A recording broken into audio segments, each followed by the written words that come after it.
While considering my participation in the Worldviews, Ethics, and the Environment course, the phrase a working hypothesis popped into my mind. So I decided to dip into the academic literature to verify whether the definition of this term could shed light on what my intuition was telling me. I was delighted to come across John Dewey's book, Logic, the Theory of Inquiry, in which he states that a hypothesis, and even facts, whether true or not, are, quote, provisional working means of advancing investigation, unquote.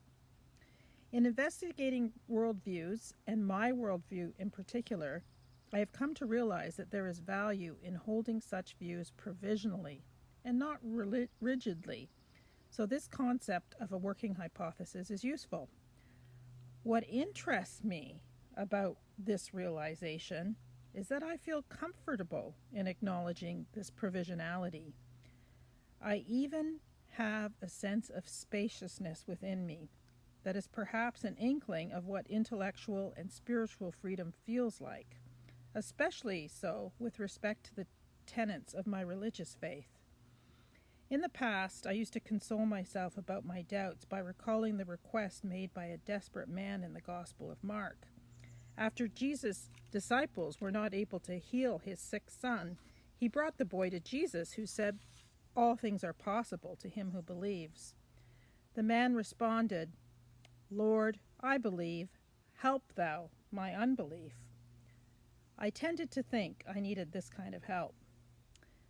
Now, rather than framing my doubts or skepticism as unbelief in a pejorative sense, I see them as a means of advancing my inquiry into making sense of the world and my place in it. This complex process of sense-making began in a systematic way in a small Ontario town's local library when I was 12 years old. I devoured books. Transactional analysis, in particular, was helpful in unraveling the tangled web of my family's dysfunction. Although at age 12 I may not have understood everything that the author intended, what I did grasp was useful in helping me to identify patterns that my family adopted to manage life. In my youth, I began to discover that people unconsciously exhibit repetitive patterns of behavior that are hurtful to themselves and others. These patterns appeared to determine how my family members saw and acted towards each other. In this family drama, the roles of rescuer, persecutor, and victim were played out daily and throughout the years. I am reminded of Bob Call's explanation in Week 1's audio podcast of the Worldviews course about how humans make sense of the world. We perceive patterns by identifying similarities and classifying them into categories. I see more clearly that this cognitive process is shaped and limited by biological, psychological, and socio-cultural elements, which affect how we perceive everything in the world. We see through a glass darkly, not only because of our human structure, but because our perception becomes obscured through the repetitive pattern matching that our cognition engages in. Just as my family behaved in repetitive, unconscious ways, I have come to realize that I have done the same in attempting to understand them, the world, and my place in it. This is the yada yada yada referred to in the title of this paper. My predictable, repetitive, and oftentimes tedious attempts to verify the relevance of my current worldview, which may be simply unverifiable or not useful any longer as a working hypothesis. Dewey describes hypotheses, again, whether true or not, as serviceable because they can lead to other discoveries that may be, quote, more relevant and more weighty, unquote. Hence, the importance of provisionality.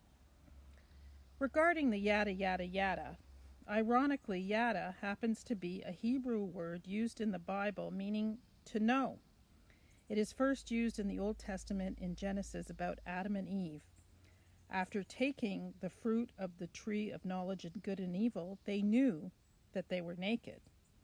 This felt sense of nakedness reflects, I believe, their vulnerability and their perceived place in the world where their worldview had likely shifted.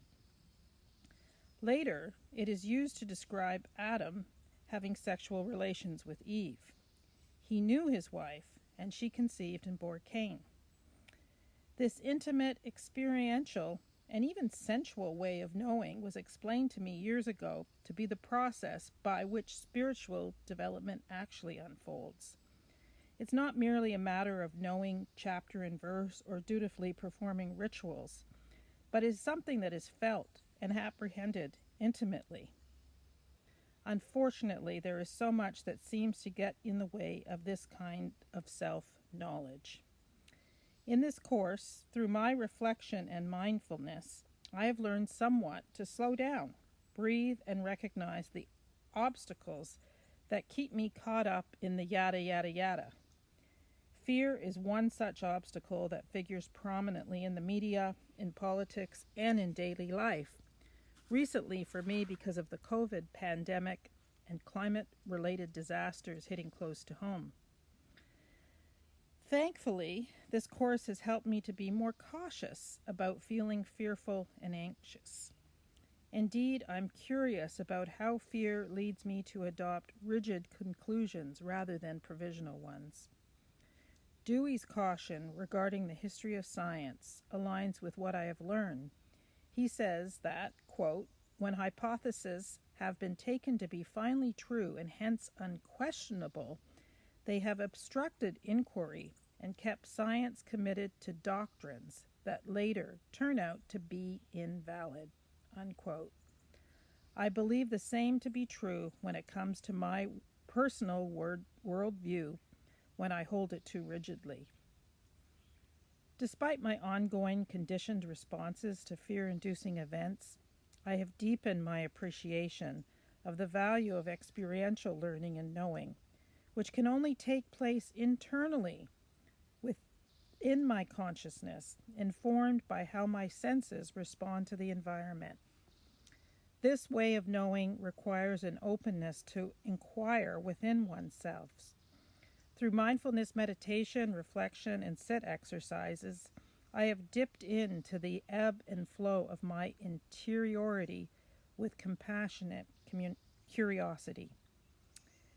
This interiority that was so filled with a direct experience of the natural environment in my childhood is the precious means by which the world and its gifts of life are apprehended and experienced by me through my senses and cognition.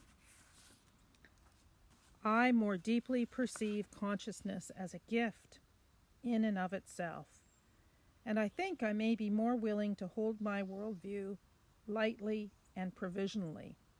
These are my big takeaways from this course. In closing, I would like the listener to read a poem I have included in the epilogue of this assignment by Canadian poet Anne Wilkinson. This poem celebrates a sensual kind of spirituality that embodies a way of knowing myself and the world that I wish to nourish as I continue my environmental education. Thank you.